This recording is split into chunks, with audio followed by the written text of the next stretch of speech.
Bonjour à tous, bienvenue sur ma chaîne YouTube et bienvenue sur cette nouvelle vidéo. Une vidéo en deux temps. Aujourd'hui, on va parler de ce qui se passe lors de notre naissance, comment l'âme arrive sur Terre. C'est quand même un sujet, il me semble, assez essentiel.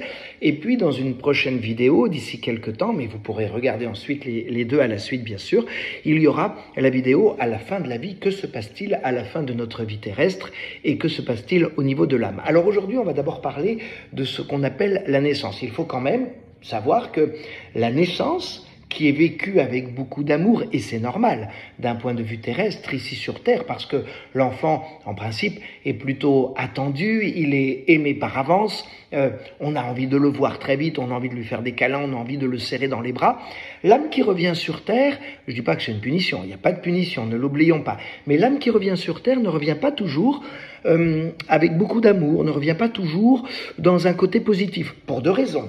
D'abord, la Terre est quand même, ne l'oublions pas, l'endroit où on apprend, où on comprend, où on évolue. Donc ça veut dire aussi où on peut se tromper, où on peut trébucher, où on peut tomber, où on peut vivre des épreuves. Donc c'est quand même pas le plus facile du plus facile à vivre. C'est quand même beaucoup mieux dans le monde de l'au-delà, il faut le dire, où là les épreuves n'existent pas, où on est quand même à côté de la divinité, dans la lumière, si on appelle la lumière de ses voeux, et si on souhaite être dans la lumière, alors on va se retrouver dans la lumière. Donc évidemment c'est plus facile. Donc l'âme, elle se prépare. Quand elle est dans le monde de l'au-delà, elle se prépare à sa future incarnation et pour cela, elle fait comme nous sur Terre une forme de petite liste spirituelle.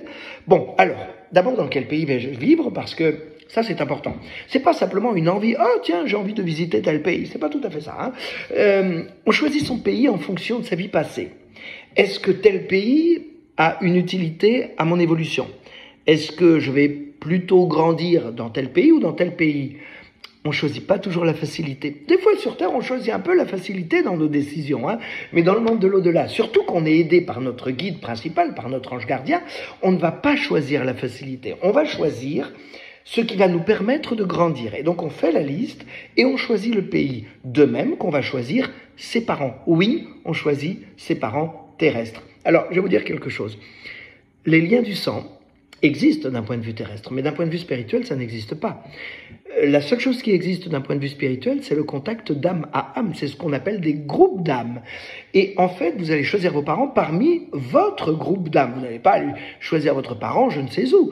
Donc, parmi votre groupe d'âmes, c'est-à-dire des personnes, des âmes, qui ont fait partie de vos vies passées, peu importe d'ailleurs dans quel contexte et peu importe qui ils étaient pour vous dans vos vies passées. Mais vous allez décider de vivre une incarnation ensemble. Parfois c'était d'ailleurs déjà vos parents dans votre vie passée, mais parfois c'était vous le parent. Et celui qui va jouer votre papa était peut-être votre fils. Vous avez vu, j'ai dit, va jouer votre papa. Ben oui, la vie c'est une partition, c'est comme un scénario, on décide à l'avance ce qu'on va vivre, les grandes lignes, et ensuite, quand on est sur Terre, c'est comme quand on est sur scène, il peut y avoir de l'imprévu. Sur scène, un comédien, il peut avoir de l'imprévu, un projecteur qui ne s'allume pas, une musique qui doit démarrer et qui ne démarre pas, pour un chanteur, un playback qui ne se met pas en route. Ah, on a connu ça dans les années 70 ou dans les années 80, pour ceux qui ont connu ces années-là. Bref, tout cela pour vous dire que l'imprévu, c'est notre libre arbitre. Et notre libre arbitre existe sur Terre. Mais on a d'abord fait cette liste, et ça c'est très important. Et une fois qu'on a choisi nos parents, on va choisir nos missions de vie. Et je vais vous dire quelque chose qui va sans doute briser un tabou, mais je vous le dis quand même. On ne vient pas sur Terre pour travailler. Mais non. Alors oui, il faut bien travailler. D'abord parce que ça aide l'esprit. Ça permet bien sûr d'avoir de la communication et des contacts avec ses frères et sœurs de la Terre. Ça permet de vivre. Il faut bien avoir un salaire pour vivre. Donc c'est comme ça que les hommes ont institué leur vie. Donc il faut rentrer dans ce moule-là, si je peux me permettre l'expression. Mais la réalité, c'est que c'est pas le but de la vie. Personne ne vient sur Terre en disant, tiens, c'est ça le but de ma vie. Parfois, une âme veut être médecin. Pourquoi? Ou chirurgien, ou chercheur. Pour aider les autres. Pour aider ses frères et ses sœurs, toujours avec l'aide du ciel, toujours avec l'aide des guides. Ça, il faut quand même bien le préciser. Mais parfois, ça ne fait pas partie de notre liste. Et donc, on se retrouve comme ça sur Terre à passer d'un métier à un autre, d'une entreprise à une autre, d'une structure à une autre, parce que, encore une fois, ça ne va pas améliorer notre chemin de vie. Donc, surtout, ne jamais culpabiliser en lien avec le domaine professionnel. Donc, on choisit nos missions de vie, c'est-à-dire qui on doit rencontrer, qui sera notre mari ou notre femme. Est-ce qu'on va avoir des enfants? Dans quel contexte? Eh bien, alors on va choisir ces enfants, pareil, qui feront partie du groupe d'âmes de nos incarnations passées et notamment de notre dernière incarnation. Ça, c'est quand même aussi quelque chose d'important. On ne va pas se choisir des épreuves, mais on va se choisir un chemin qui va clôturer les épreuves qui étaient nos épreuves dans la vie passée. Imaginons que vous étiez fâché avec quelqu'un dans votre vie passée. Eh bien, dans votre nouvelle incarnation, vous allez à nouveau rencontrer cette personne. Alors d'emblée, quand vous allez rencontrer cette personne sur Terre, vous allez vous dire « Oh là là, je m'entends pas trop avec cette personne, hein. C'est difficile le contact. » Normal, ça viendra de votre vie passée. Et le but pour clôturer le chapitre, c'est de bien s'entendre dans cette incarnation. C'est-à-dire d'aller à l'envers de ce qui s'est passé dans votre incarnation précédente. Vous voyez, je crois que c'est clair, enfin j'espère, et en tout cas que cela peut vous apporter des réponses aux questions que vous vous posez. Le principal étant fait, ensuite il y a la naissance. Je dois dire, parce que c'est important, quand maman sur Terre se retrouve enceinte, oui c'est vrai, vous êtes dans maman, on va le dire comme ça, dans le ventre de maman. C'est une réalité et votre âme s'y trouve. Mais elle n'y reste pas.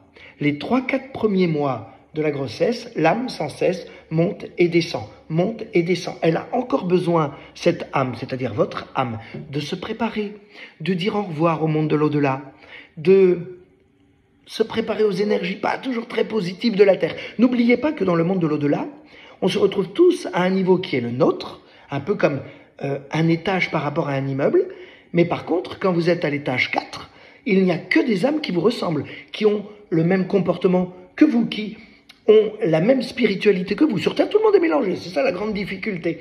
Eh bien oui, il faut se préparer à cela. Donc il y a beaucoup d'allers-retours. Et puis, à partir du 4e, 5e mois, l'âme fait encore quelques allers-retours, presque jusqu'au 6e mois, mais reste quand même de plus en plus dans le ventre de maman. Et puis ensuite, à partir du 7e mois, 7 mois et demi, l'âme ne bouge plus et se prépare à l'arrivée sur Terre. Et quand l'âme est enfin sur Terre, je dirais que pendant les 3-4 premières années de la vie terrestre, le guide est très présent à côté de l'âme et chaque enfant est médium, car chaque enfant sait pourquoi il est sur Terre, chaque enfant se souvient de sa vie d'avant, chaque enfant est intuitif. Et puis ensuite, le voile se met pour qu'on soit vierge et vivre à nouveau une nouvelle incarnation.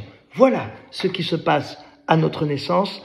J'espère que cela aura pu vous être utile et je vous dis à très bientôt pour la suite de cette vidéo. Qu'est-ce qui se passe quand on quitte cette incarnation et qu'on rentre à la maison? À très bientôt.